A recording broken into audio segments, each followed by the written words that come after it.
Cake മുറിയെല്ലാം കഴിഞ്ഞ് നേരെ ഭക്ഷണത്തിലേക്കാട്ടോ കയറിയത്. അപ്പം നമ്മുടെ വീടിൻ്റെ പുറകിൽ ഭക്ഷണം ഉണ്ടാക്കുന്നതിൻ്റെ തിരക്കിലാണ് ജോയങ്കിളും ടീമും ഒക്കെ. ജോയങ്കിളെ സഹായിക്കാൻ 2 പേരുണ്ടായിരുന്നു. അപ്പോൾ ഇതൊക്കെയാണ് ഞങ്ങൾ കഴിച്ച ഭക്ഷണം. കപ്പ, പൊറോട്ട, ചിക്കൻ, ബീഫ്, നമ്മുടെ ഉണക്കയിറച്ചി.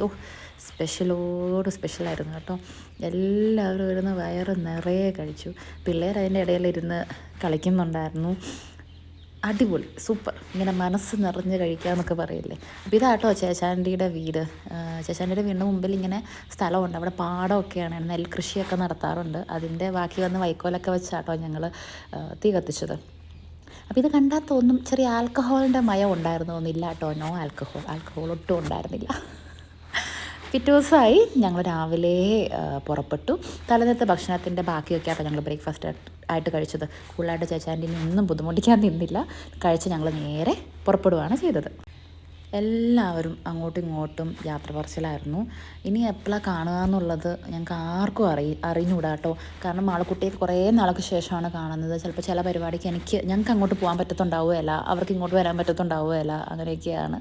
അതുകൊണ്ട് ഞങ്ങളെല്ലാവരും മനസ്സറിഞ്ഞ് അങ്ങോട്ടും ഇങ്ങോട്ടും ഒക്കെ യാത്ര പറഞ്ഞ് ഞങ്ങളവിടെ നിന്ന് ഇറങ്ങുകയാണ് ചെയ്ത്. യാത്രയെല്ലാം പറഞ്ഞു കഴിഞ്ഞപ്പോഴാണ് ഓർത്തിശോയെ റീൽ എടുക്കണമെന്ന് വന്നപ്പോൾ തൊട്ട് കരുതുന്നതായിരുന്നു. അപ്പോൾ അതിൻ്റെ ഇടയിൽ ഞങ്ങളൊരു റീലും എടുത്തു കേട്ടോ. റീലെടുത്ത് ഞങ്ങൾ ഇൻസ്റ്റാഗ്രാമിൽ അമ്മമാരെയൊക്കെ കൂട്ടിയാണ് പോസ്റ്റ് ചെയ്തത്.